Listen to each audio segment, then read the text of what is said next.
I used to hate cats, used to be dogs all the way, till a cat came along, changed my tune.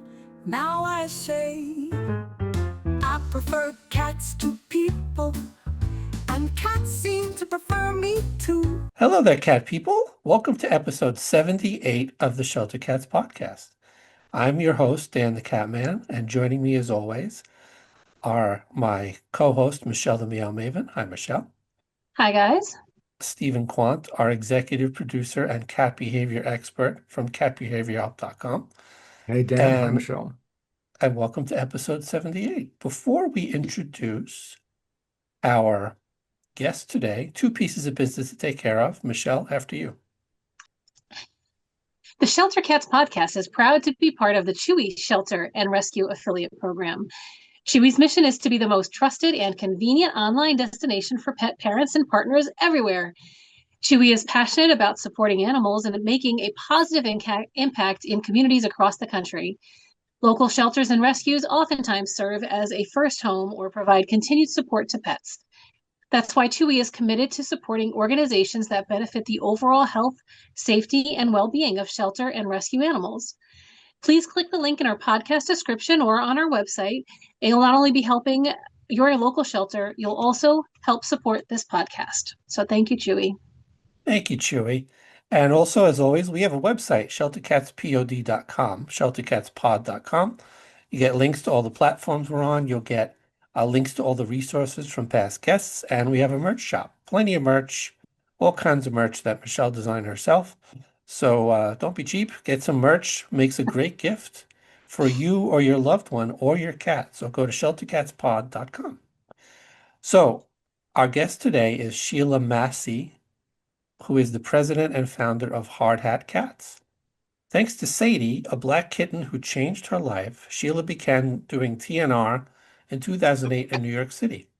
Stray cats roamed the prison, evangelical church, and a landmark mansion. Community relations became a necessity to gain acceptance of TNR. Sheila developed a workshop and taught neighborhood relations for the Mayor's Alliance for NYC Animals. In 2019, Sheila founded Hard Hat Cats to find jobs for unadoptable feral cats in the NYC animal shelter and placed them as working cats with employers seeking non-toxic rodent control. The cats adapt remarkably well to breweries, shops, distilleries, and hotels, living healthy, independent lives, ignoring people, like I do, and deterring rodents.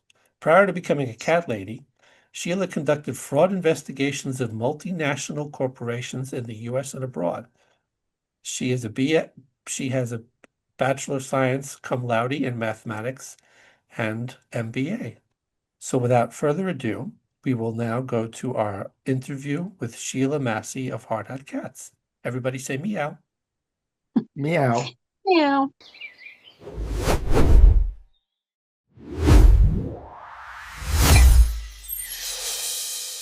And we're back, cat people. We are here with Sheila Massey from Hard Hat Cats. Welcome, Sheila, to the show. Thank you. Thanks for inviting me. Of course, of course. So 14 episodes ago, way back in season 3, we did an expose on the bodega cat crisis. And when Stephen introduced you to us and, you agreed to be on the show, and I looked at your website and I watched some of the media. I just learned about Hard Hat Cats. What kept popping back in my head was that episode with our bodega cat crisis. So, and then seeing what you do, where you find cats jobs. I love that, finding them jobs. Just for me personally, I left the episode with bodega cats feeling educated but discouraged about the plight of the bodega cats and what they deal with. So learning about you and what you do with Hard Hat Cats kind of gave me more of a encouraged feeling because you're actually doing something about it in a very intelligent way. So can you tell us how you even got started with Hard Hat Cats? What's the origin of what led you to get into this? The origin is really TNR, Trap-Neuter-Return. I guess you've you're all familiar with that. I lived up in Washington Heights in northern Manhattan. And in 2008, I started doing TNR of outdoor cat colonies. And I had 4 colonies in my neighborhood. And I learned by doing really that these are working cats. They provide a real service. We had a rat-free neighborhood at every site where we had the cats. Each place was so thrilled. The neighborhood was thrilled. I had neighbors that started out saying, I hate cats, I hate cats. And after a while, they were thanking me for doing this because basically having the cats resident there. I mean, one of the most important things that I think sometimes gets lost a bit in the translation is in Trap-Neuter-Return, as you well know. It's Trap-Neuter-Return, and the return is really the beginning of it, not the end of it. After the return, you manage the colony. You set up winter shelters, you set up a feeding station, and the cats become resident. That makes all the difference in the world. Because prior to that, we had cats in the neighborhood, we had rats in the neighborhood, we have raccoons in the neighborhood.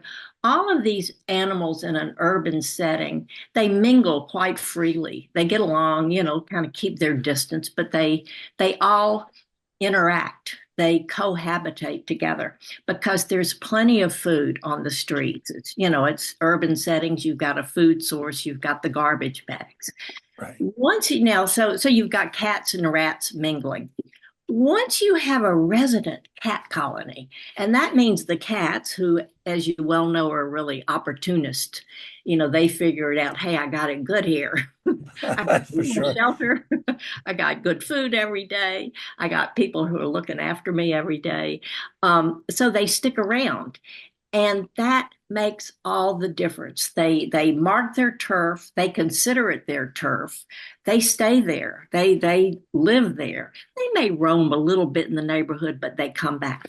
So what I noticed is the rats just take off. It's not a question of carnage.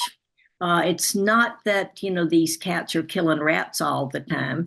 It's more the fact that female rats just don't nest there anymore.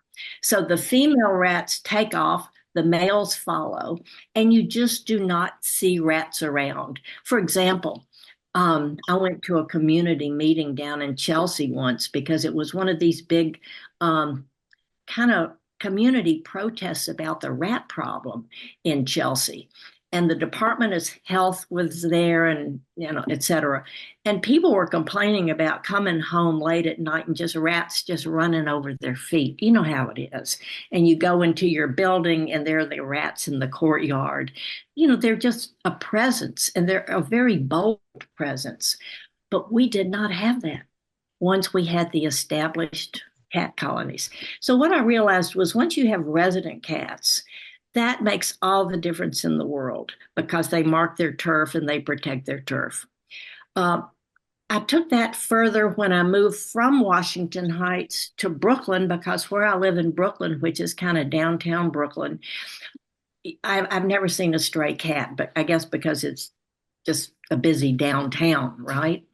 And so I thought, well, I want to continue with this. And that's when I started looking at other working cat programs like Disneyland and the Treehouse program in Chicago. There are other cities that have some big agencies that do working cats. So I really learned what cats can do and what a difference it can make by doing TNR, which is basically, I consider that working cats, even though they don't know they're employed,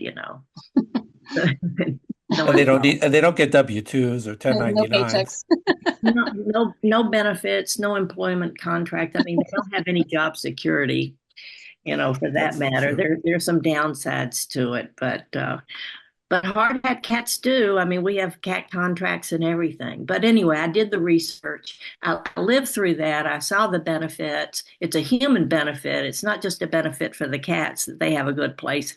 It really cleaned up that neighborhood.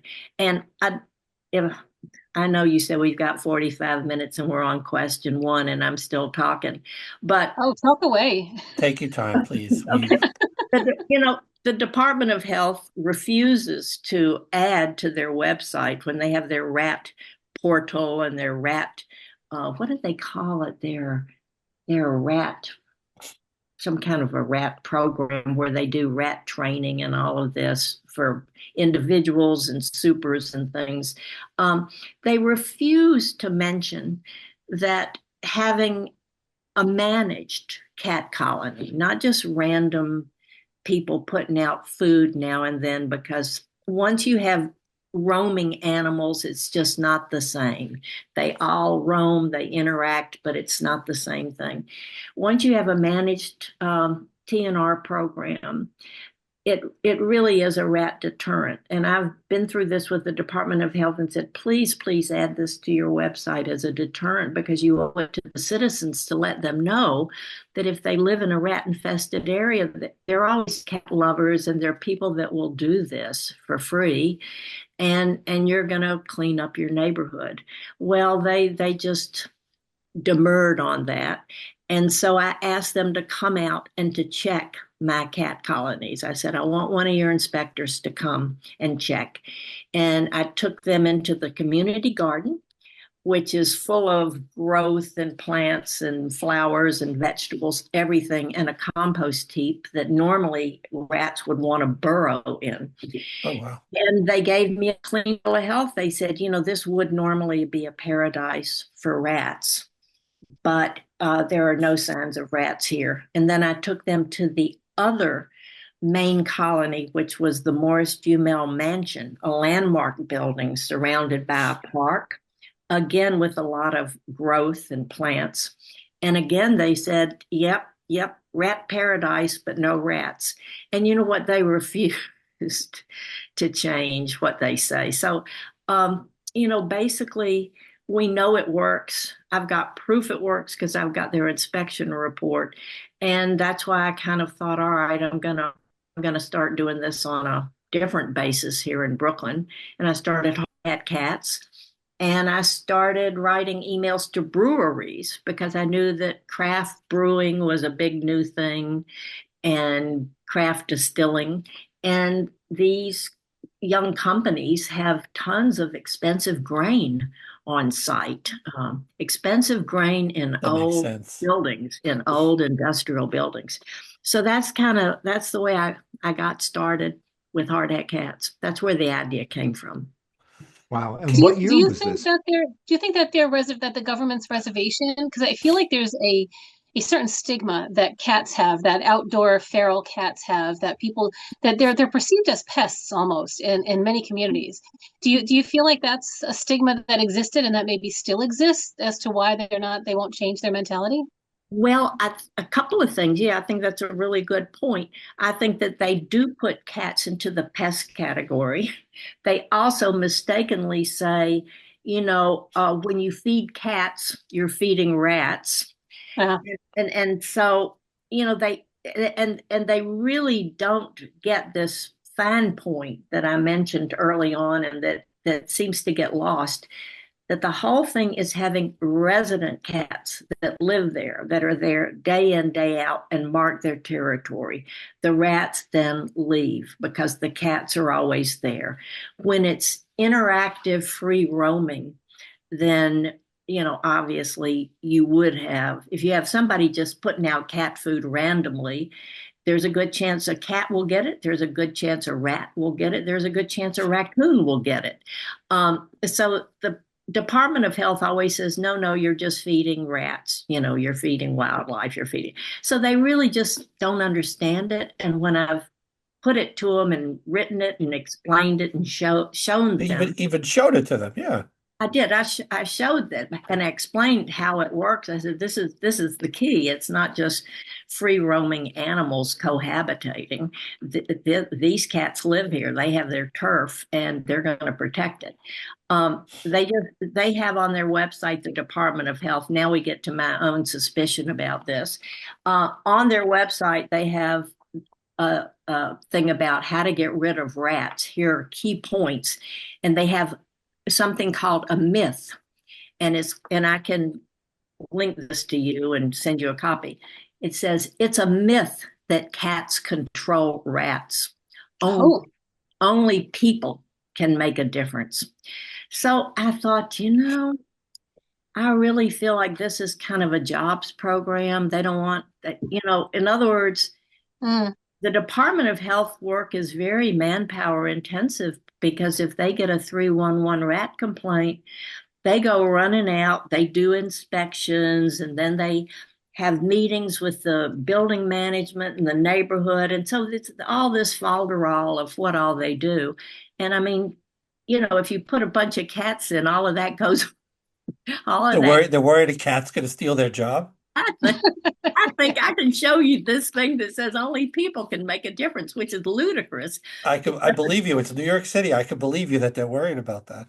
Well, yeah. and the Department of Health has been doing the same thing for decades now. It's the same old miserable system of telling people how to take care of sanitation, like you're going to get 8 million people doing the right thing. And then when that doesn't work, they resort to rat poison.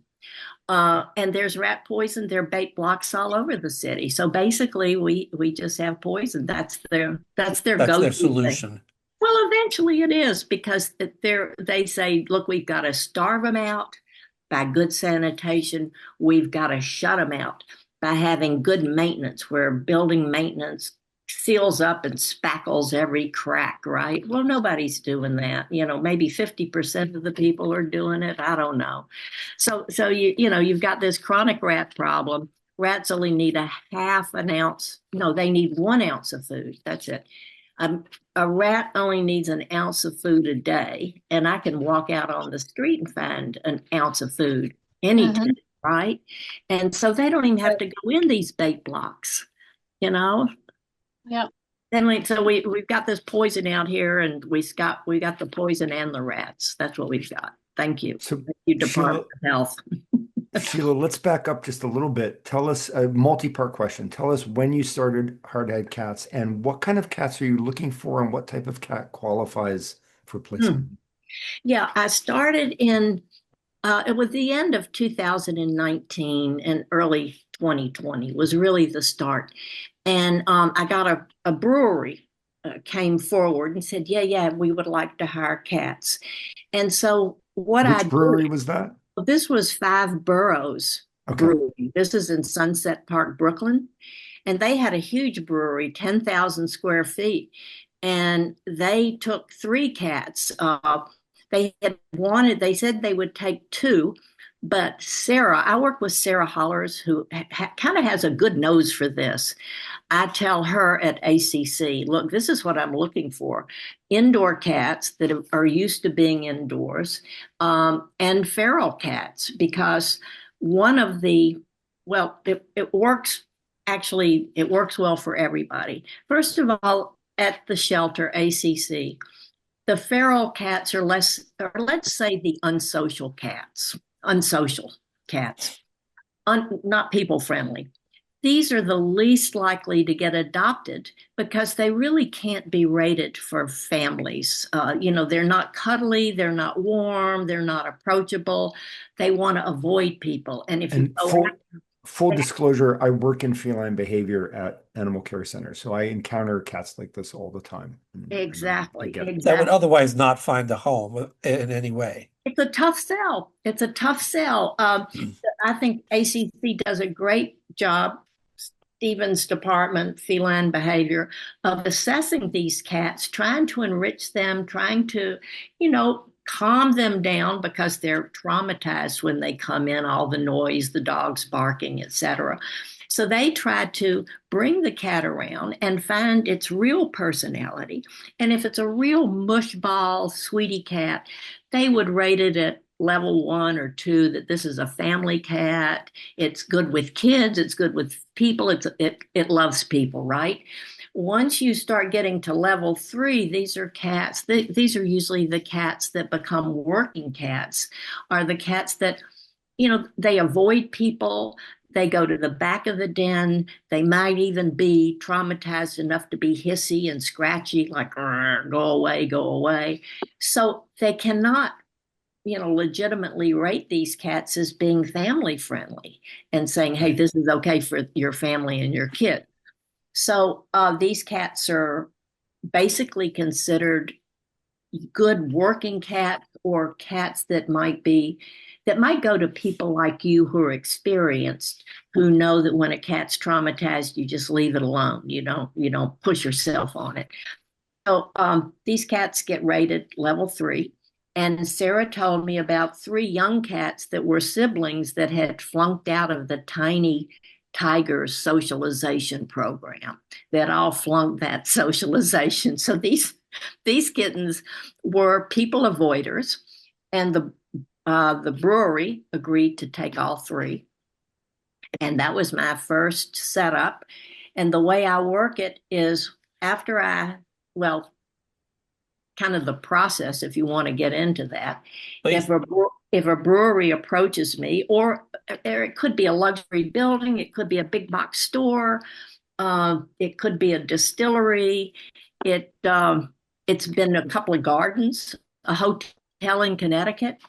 Basically, I go to the facility, I go to the workplace, and I do a risk assessment. I take a look at it.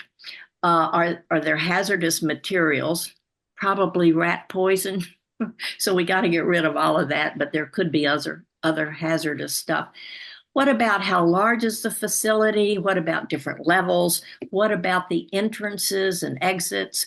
What about open doors? What about traffic? Traffic on the street or foot traffic? Is it a place that has a lot of customer traffic, like the lobby of a hotel, for example? So you assess the facility, and then I go to ACC through email, and I tell Sarah, my main contact, what I'm looking for. And she will come up with cat candidates, and I send these candidates and their so-called resumes to the employers. These are pictures of the cats, and I give them background on what the cat's history is. And I attach the medical records and the behavior records. And I say, they've been fully vetted. They have the whole 9 yards in terms of vaccination, spay, neuter, microchip, et cetera. So these are going to be healthy cats. And I do read all the medical records. I read everything to make sure that these are not only healthy cats, but they don't have behavior issues like litter box issues. So I check all of that out. And so I present them with the cat candidates, and then they get to choose the cat candidates. And so what happens then? Let's say they pick a couple cats, right? By the way, I should mention this wonderful book, Shop Cats of New York City, was a gift from my husband to me. And imagine my happiness when I got here and saw, I don't know if you can read this. Patience and fortitude. I can see them. Yeah, patience and fortitude. And we have to talk about them at some point. But once they pick a cat or some cats, what happens then, and how do you acclimate these cats to this new place? Like patience and fortitude. That's a good example. They said yes to patience and fortitude, who were acting.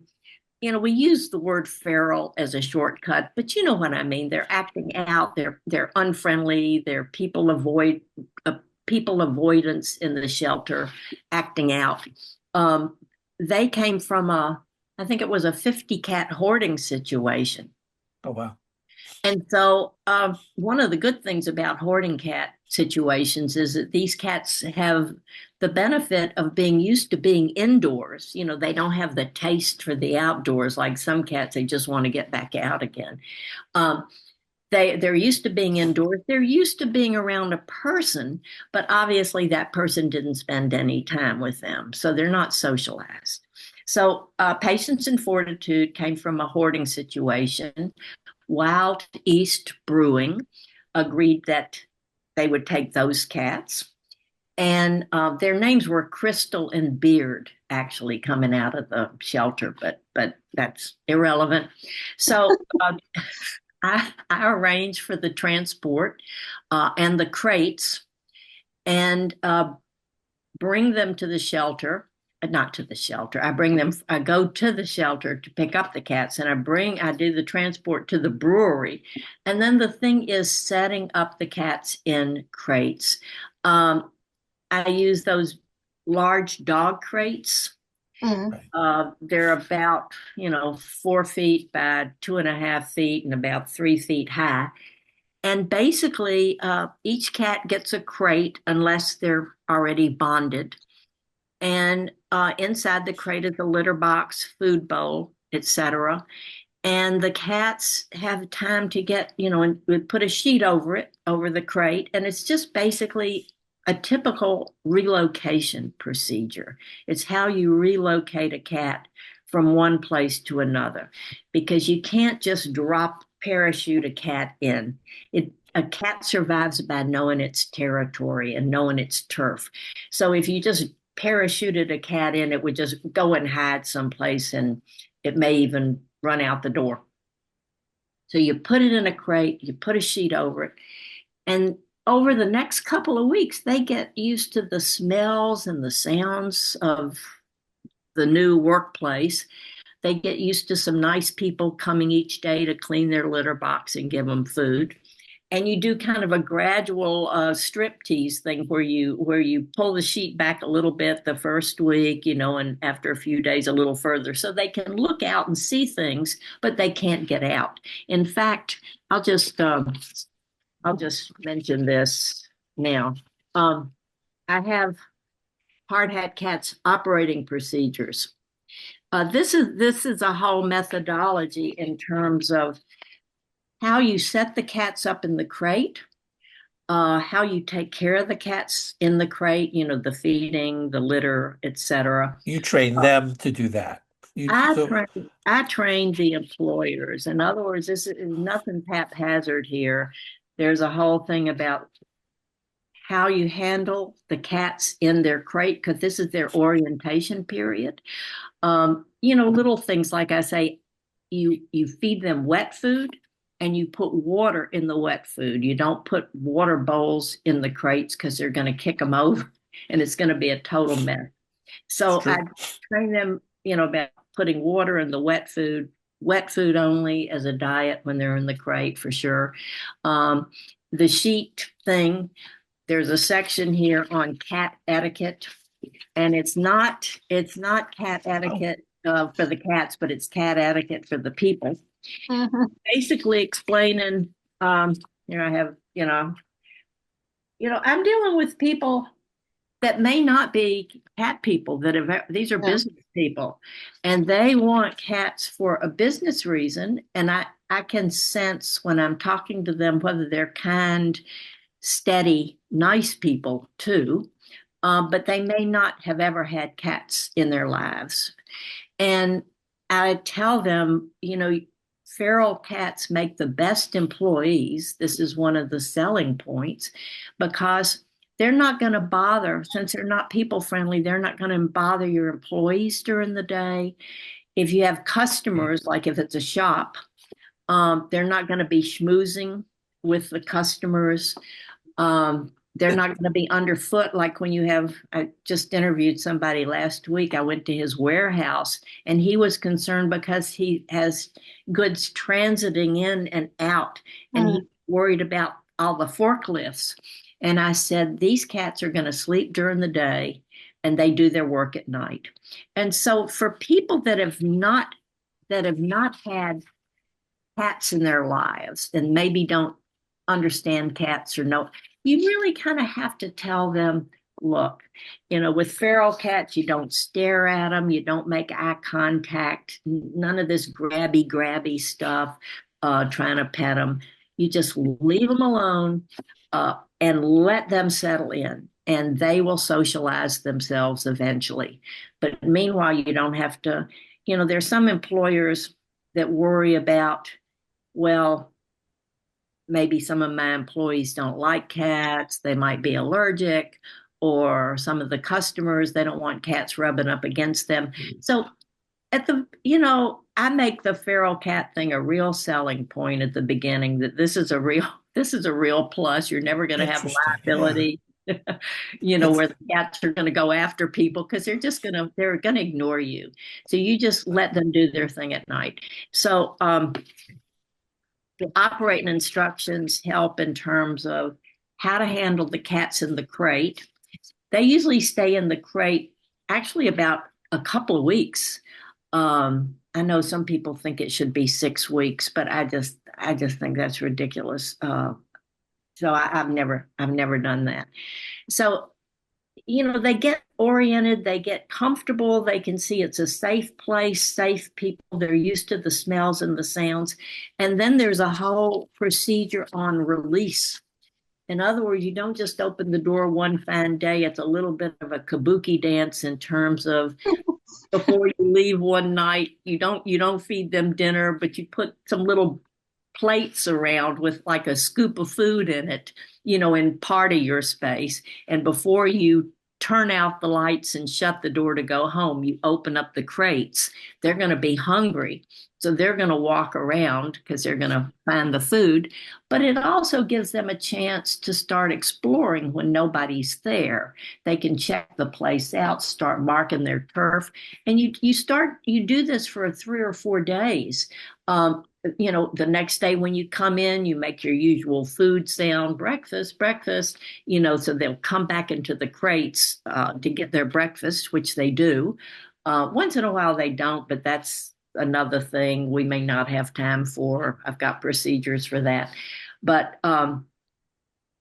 you get them going further and further afield so that they're really used to the place before you say, okay, now you just leave the crate door open. They're comfortable. And I tell you what, it works. I can't tell you how impressed I am by the cats, how adaptable they are, how smart they are in all these different environments. And some of them are quite busy and noisy, like a brewery.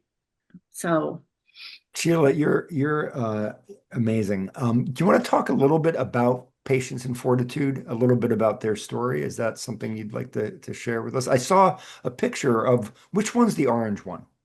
that is patience.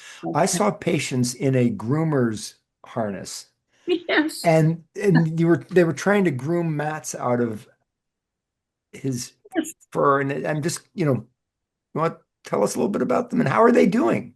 Well, they're doing fine now. Uh, Basically, we were back and forth with emails. This is part of it, is that you always are here for ongoing help. Do you know what I mean? This takes you so far, but stuff comes up and you need to interact. Basically, we had to give Patience some gabapentin because he really accepts everybody there. Fortitude has really gotten very friendly and is much more approachable. Patience is still kind of shy and timid, runs from people. So that made it very hard to grab a hold of him and take a look at him. So I said, definitely check his teeth.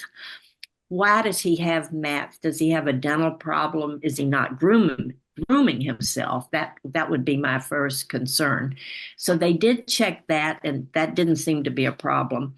But they did that with the help of a groomer. I was in touch with her. She had gabapentin, and she agreed that she would give him gabapentin to calm him down so that he could be put into the harness and they could check his teeth and get the mats out of him. So that was a bit of a process, how to get a hold of them. That's another thing about the cats and instructions for ongoing care. My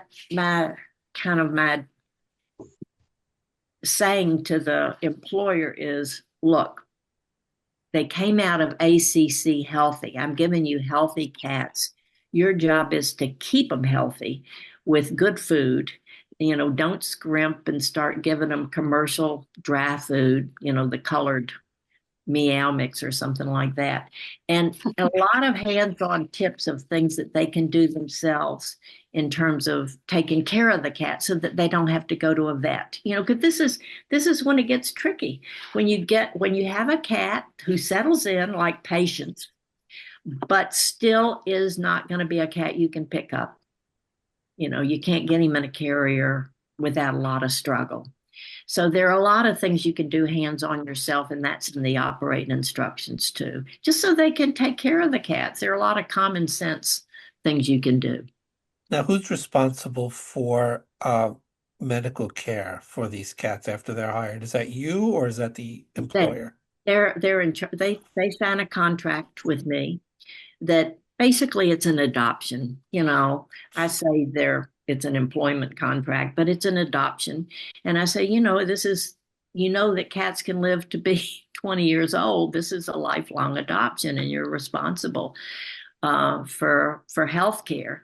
Now, like I said in the operating instructions, and just me as a cat owner or a cat caretaker, I just feel like there are a lot of holistic things we can do to help cats ourselves, like constipation, psyllium husk powder. There are certain things you can do yourself to take care of a cat Absolutely. without running to the vet. But if you do have to go to a vet, recently, I had to trap two cats to get them to the vet. Greenpoint Beer and Ale closed down. The owner decided he got ill. He didn't want to deal with it anymore. He closed.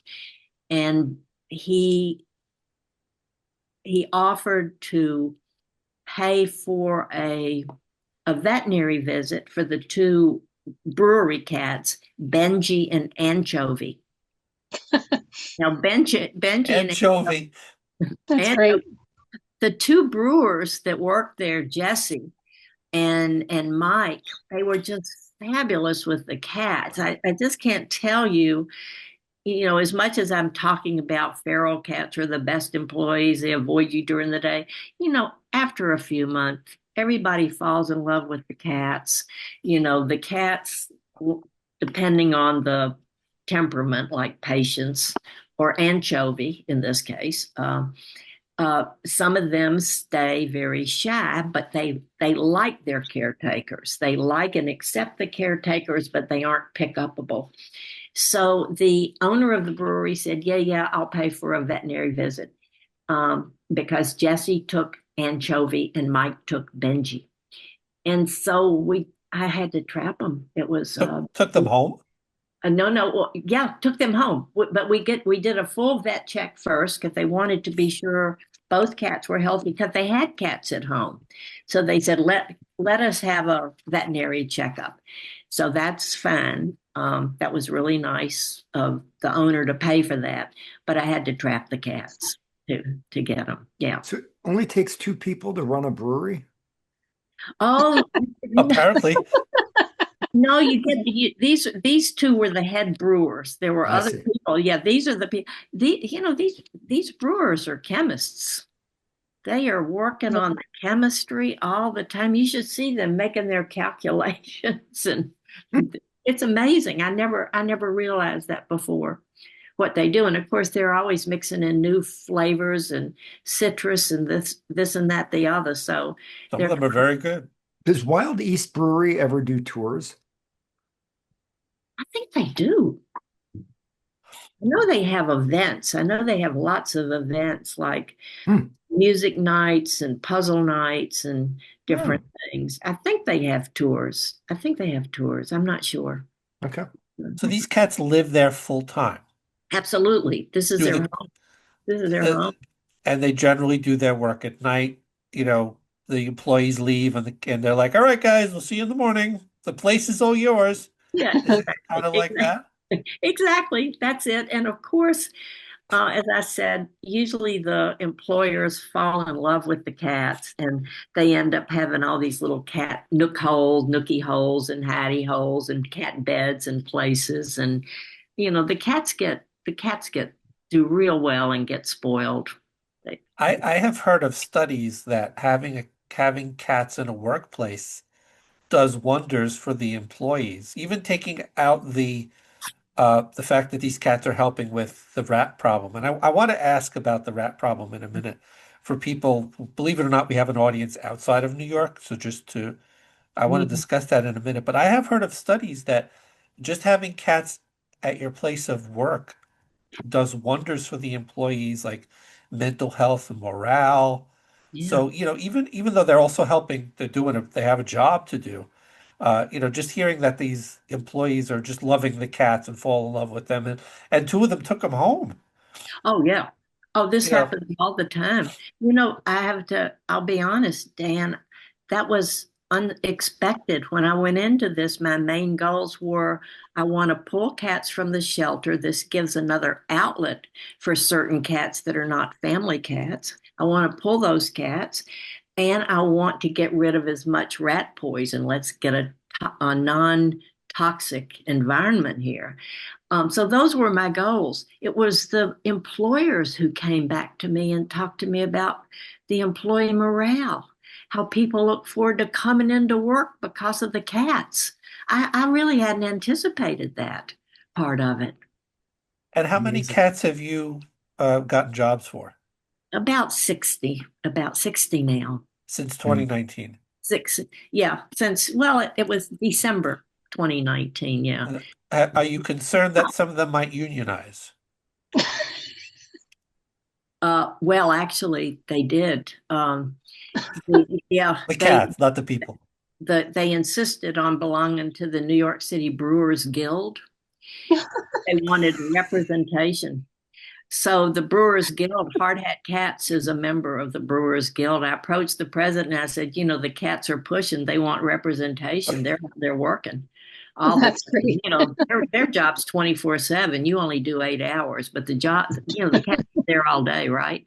So they're not happy at all that they don't have representation. So the Brewers love that. So yeah, they're part of the Brewers Guild.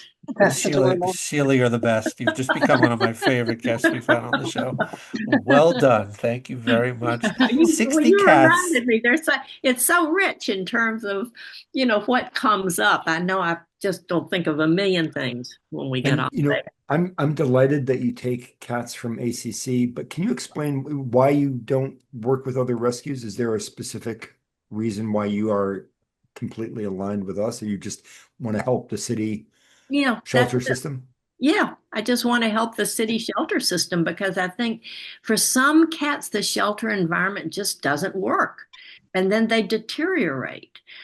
When I think of other cat rescuers, let's say somebody rescues cats, but they see that the cat is a bit on the feral side, not people friendly, but they don't have an outdoor colony to put that cat into, then they will sometimes come to me and say, "Do you have a job? This would be a good working cat." And for me, I'm thinking, that cat's already rescued. It may not be the ideal situation right now for that cat. And I tell this rescuer where to walk around bike shops, florists. I mean, I haven't scored at a bike shop or a florist, but the shop cats of New York have a couple of florists in there with cats. Mm. So I try to give them hints, but I feel like those cats are already really rescued. But the cats in the shelter, sometimes they really deteriorate and it affects their health. So I just feel like that they're maybe have a tougher time. Now, do the Sarah businesses, Holler's, sorry, go ahead, Dan. no, sorry, do the businesses reach out to you? Do you find you have to like pitch this to businesses? Can you talk about how that works? Not well, not well. I pitch and they just, uh-huh. And I just feel like I get nowhere. I feel like I must not be a marketer or something. And then suddenly out of the blue, I'll get an email from somebody that says they heard about my program or they talked to it. And it's always somebody that I hadn't pitched anything to. So honestly, help me out here, folks. If anybody has any marketing skill, this is an idea whose time has come. Everybody loves it because people want sustainable solutions. We're all sick of poison, right? We're all just sick of rat poison everywhere. The rat poison is hurting the birds. I'm saying that a working cat program helps birds indirectly because we aren't using poison. And the Audubon Society has even gone to the Parks Department and DOH and saying, can we stop using the rat poison? Because, most raptors, I guess they did autopsies. 84% of dead raptors had rat poison in their system. 84% of them. Wow. That's what happened to Flacco. Yes, Flacco. The building, he That's had right. rat poison. He got disoriented, and he had it's horrible. We have so many rats because the program is not effective. The DOH rat extermination program, it's not working, obviously. We have so many rats, and then their main fallback is poison. We have so much poison, and I swear it's hurting the birds. I would say worse than the rats, So it's just a Sheila, I said this to our last guest, Dwayne Hook, who climbs trees to rescue cats out of trees, very high trees. It'll be out in March. You'll have to watch it. That he should be on present at a national cat conference, but I think you should be presenting at a national cat conference too. really because Yes. Yeah, your passion for this whole thing is so infectious. Yeah. So it's hard, like hearing you say that, like that you feel that when you talk to people that it falls on deaf ears is hard to believe because your passion is so intense and you have so much information and so much to back up your passion that you would think that it seems like it's such a simple and elegant solution for yeah. people, but I guess that people just don't, maybe they just don't want the hassle of it, the taking care of the cat, so I mean, that's the only thing that I could see why someone might be hesitant about it. But like your whole presentation, I think, is so passionate and detailed and backed. So it's fascinating. Well, thanks for saying that because I do feel like I'm a TMI kind of person, too much information.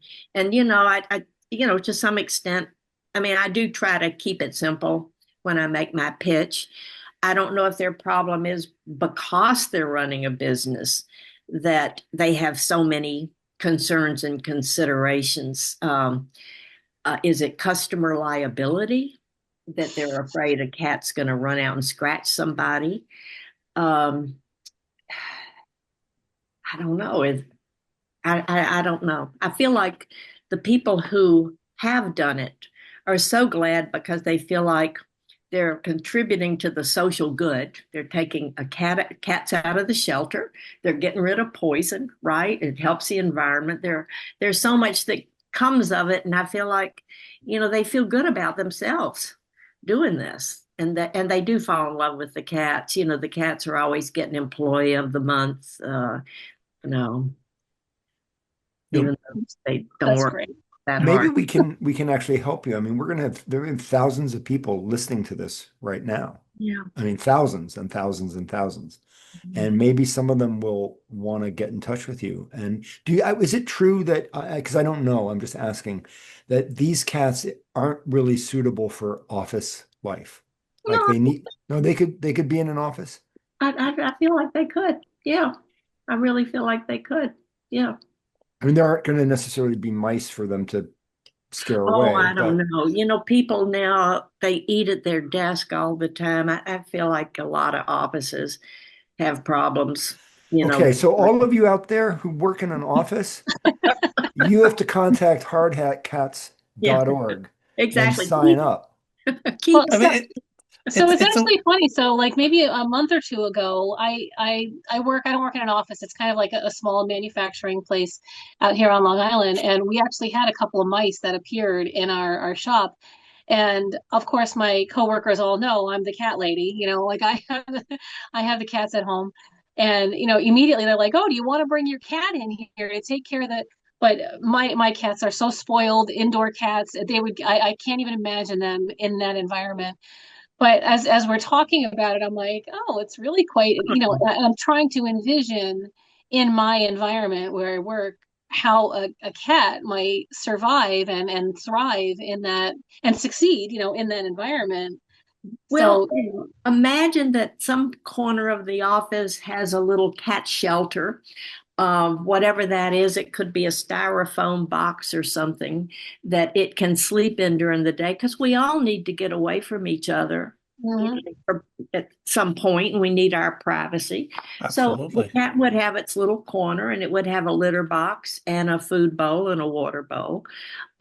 So they have their little corner, their hideout, and then I guess depending on how friendly the cat gets, it would mingle with people. And I guess that would have to be it really depends on how friendly that cat gets. Some of them, like patients, probably would not mingle, would kind of accept people but steer clear. Other cats would get friendly, and then I think that's the question: would people in your office accept that, or would there be that person that says, "Oh, I'm allergic," you know? Well, I can tell you in my office there would not be. We're we're all animal people, all cat Michelle, people, dog people, animal. do you want to sign up your business? Maybe, I don't know. We're You in could touch. give us Michelle, you could give us a yes right now. I could. I'll send you a contract. I'll send you the I'm application sorry, after the I'm not show. authorized to speak Well, on behalf I'm of. putting it in the email right now, sending you the application. Sheila and I actually know of a cat with a somewhat bobbed tail named Tika, who might be a very good placement in your office. you know, Needs a break. Yeah, she's what I getting bullied at home. what I've learned is that this is a win-win situation. There are shelters Yeah, are it sounds like overwhelmed it. with cats. We did a cat treat episode a little while ago, Stephen and I. The shelters are overwhelmed with cats.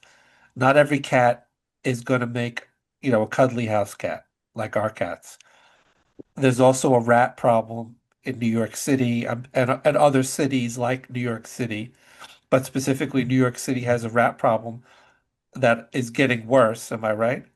This is a rat problem. It's not improving. It's It's not good. getting worse. These rats are out of control. I know there's a rat czar. The city seems to not know what to do about this rat. This is like a win-win situation, you know. And the cats, it sounds like to me, Sheila, that the cats don't even have to do much except be there, give off their give off their aura, and the rats are like, to hell with this. I'm not gonna. I'll go somewhere else. Yeah, You said there's not much. It's not like a horror movie where the employees show up the next day and there's blood and guts. It's more like just by the cats being there, they live there, they mark their territory. That alone will deter the rats that's from it. That's it. wanting to dine out at this place. Anybody with a that lives in New York in an apartment and has a cat knows that they don't have a mouse problem.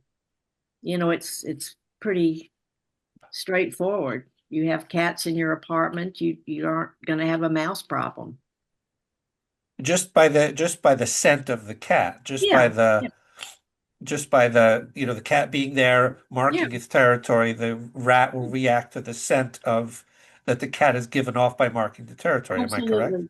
Absolutely. It's just no doubt about it. I've 100% of the time when I've placed cats, even during this orientation phase, I'll never forget one brewery, the one on Staten Island, was saying that even when the cats were in the crate before they got released, they already saw a decrease in their rodent problem. They could Wow.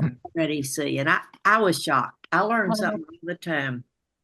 I thought they had to mark the turf, but no, their scent obviously is. I mean, rats aren't stupid. They know who they're survivors too. They've been around millennia. They know how to survive, and they know who their predator is. Right. For sure. You know, Has there ever been a situation where this hasn't worked out and you've had to bring the cats back? never, That's never. amazing. That's never been the case ever.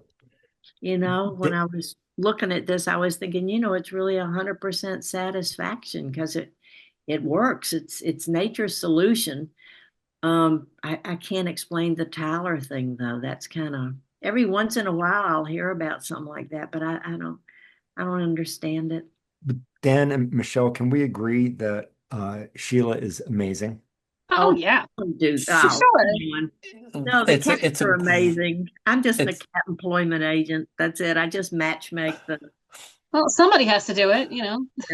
so how do people find you? How do people find Hard Hat Cats? Well, I have a website. I've been on the news. There've been Tell things. us the website name. Oh, Hard Hat Cats. One word, Hard Hat Cats. Three words strung together into one word, .org or .com. And I'm on Instagram at Hard Hat Cats. And, you know, we were in Time Out, New York, and there was a little radio thing, NPR Marketplace. And there's a good segment on my website under news. If you look at Hard Hat Cat's website and news, there's a great segment. Did you see that Channel 12 series called New York City Revealed? I was on That's this the with you. one. Yep. Yes, you were on that. You were on I, that with yeah, me. it was. I think that was an excellent episode on working cats. That was just, they did such a great job. They did. And They just got to correct you. something, hardhatcats.org works, but I've tried hardhatcats.com and it's not coming up. So Thank, I think it's just org right now. thank you for ORG. telling me because I pay for that. I Oh, pay for that Oh, well, site. Thank you. Thanks sure. for the input. Speaking of paying, um, I, I don't charge any money for what I do. I do this pro bono because just so people know if people are listening in, there shouldn't be any cost involved, right? The cats that ACC takes care of the medical behavior, et cetera. The cats that I take from the animal shelter, ACC does not charge me a penny for those cats to place in a working situation, probably because they're level 3, which means they're really not suitable for most family homes, people looking to adopt. So they don't charge me, so I don't charge the employer. And if there are any incidental costs, like I have to bring stuff, I ask them to reimburse me. So I really try to, do this on a pro bono basis where I'm not putting out money. I put out time and effort, but not money. Um, so it's pro bono. And the only thing that bothers me about that is I feel like more people ought to do what I'm doing, but I just don't know that other people are going to be able to do it pro bono. I'm retired now, you know, I'm on Social Security. So I've got a pension. So I do it pro bono, but this is something that needs to be continued. The time has come for more sustainable solutions where we go back to living the way we did in the past, where we cohabitated with animals and it was mutually beneficial for all of us. So I think that's what people would like to do. But I'm just not so sure that this is a sustainable business model. Um, Well, Sheila Massey from Hard Hat Cats. If you are listening or watching and you have a business, you have a brewery, you have an office, you have any kind of anything, if you have a rat problem, a rodent problem, employees that act like rats, anything like that, and the feral you people. feral people, uh, a- any kind of rodent situation, and you are pulling your hair out because they're hurting your business, they're eating the supplies for the beer or the crafts, or they're being destructive, or they're scaring away customers because they see rats the size of cats. Please don't put out poison. There Yeah, is a better solution, and that solution is cats, that's right. working cats. So please reach out to Sheila at Hard Hat Cats. She will guide you every step of the way. You have an entire a procedure manual that you've written, that you've shown to us. So she will, kind of guide you. She'll be there through the whole thing. It's a great, great program. Like I said, when I was, despairing over the bodega cat thing, and I felt like there's no solution except, drowning in this. Here's the solution. You came up with a business model. You came up with an idea, and I love it, and it's great, and it's a win-win for everybody. So Sheila, Thank thank you. you so much for being on the show. Hardhatcats.org. Please reach out to her because there are plenty of cats at NYC Animal Care and Control that won't make a good house cat, but need jobs. And now that they have a union, they really do need jobs. Sheila, Eh, Thank you so thank you much. so much I for being really on the enjoyed show. We it. really Thanks appreciate it. so Thank much. you. And I anyone love who has a you. cat behavior problem, catbehaviorhelp.com, you can talk to me. That's right. That's right. All the best. Thanks, guys. That was great.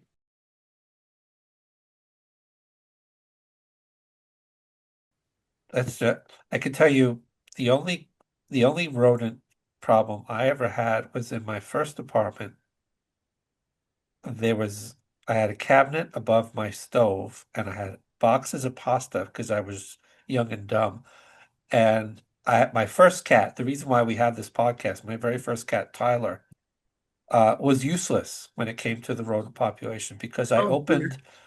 I was going to cook some of the pasta I had in the cabinet, and I opened the box, the cabinet, and in the box of pasta was a ripped hole, and two sets of eyes were looking back at me. And there were two Oh, mice going, "Do you mind? We're eating."